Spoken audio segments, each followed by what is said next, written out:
Because hey, I actually went live the other day and I wanted to talk about what specifically I talked about.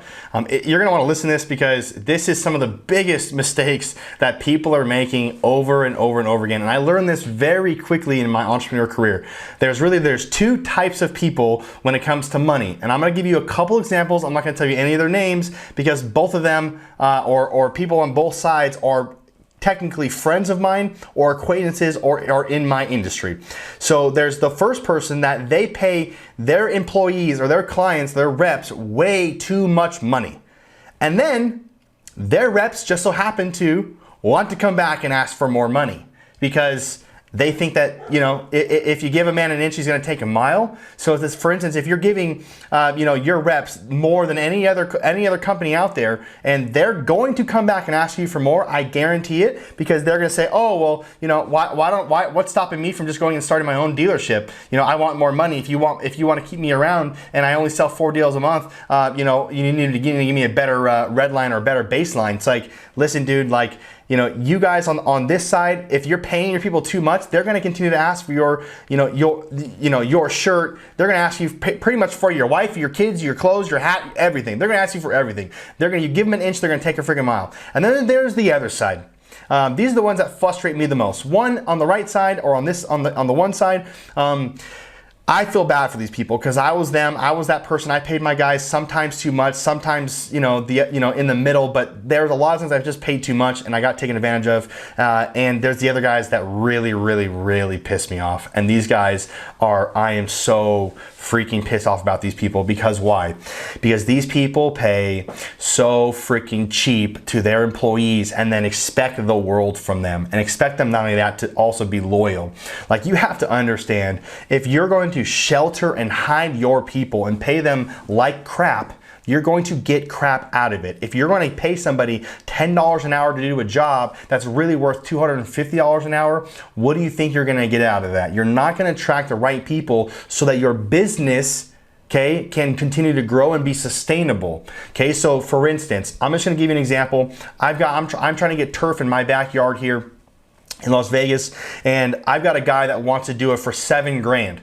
Then I have a guy that's wanting to do it for $18,000. And then there's a guy in the middle that's like $11,000, okay? I worked the $11,000 guy down to $10,000, but if I wanted to save some money, okay, I can go and do the $7,000 job. Well, guess what I'm gonna get with that $7,000 job? Now, we all understand this concept, but most of us are not taking into consideration the opportunity cost loss from us having to redo the backyard from the first guy doing a crappy job.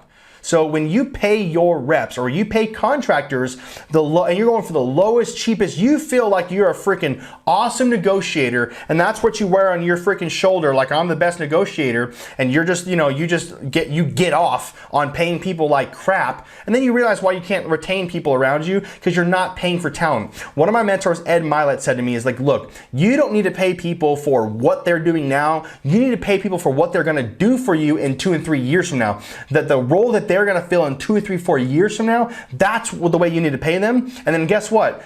On this side, okay, the reason why people are not doing their job is because, for one, it all comes back down to leadership. They're not doing their job and you're paying them like crap, and then you're getting mad at them, but you don't have an standard operating procedure on what they're supposed to be doing. You think that people are not incentivized to do crappy work when they're paid like crap? Of course they're gonna do less work when they're paid like dirt, when they know that their friends are getting paid more, especially in the door-to-door industry.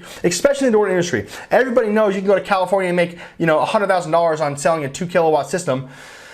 Oh gosh, don't even get me started. Okay, everybody knows you can do that. Now, if you're in, let's just say, Texas, and guess what, average utility cost is like 10, 11 cents, well, guess what you're not gonna do? You're not gonna sell a $100,000, commission sale for a 2 kilowatt system in Texas, because you can't do that. Because it's not possible, but you can do it in California, you can't do it in New York. Anyways, if you're paying your people like crap, you are the problem. The reason why your business is not gonna get to the next level is not because you're paying your people too much or too little, but you gotta understand there is a middle ground, okay? You guys that are paying your people too small, too little, you're not gonna grow. You wanna know why you have so much turnover? I teach people this all the time, man, all the time.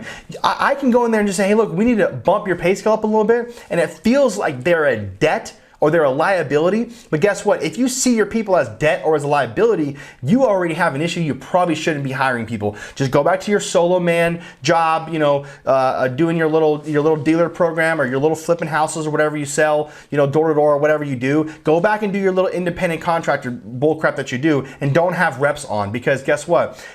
People are looking for leaders that are worthy and willing to be followed. Okay, you don't want to work for somebody that's going to pay you like crap and then also treat you like crap and then expect the moon from you. So now I understand that there's the other side of it where people are paying too much. Now there's a middle ground. You have to understand this one concept. People are incentivized. People do only what they're incentivized. People only do what they're incentivized to do. People will only do what they're incentivized to do. If you incentivize them to sell 12 deals a month that are clean deals and get referrals from them, well, guess what they're gonna do? If you incentivize them to recruit top A and top B reps, guess what they're gonna do? They're gonna recruit top A and top B reps. It just is what it is. People do what they're incentivized to do. Now, the guys that are paying their people like crap piss me off.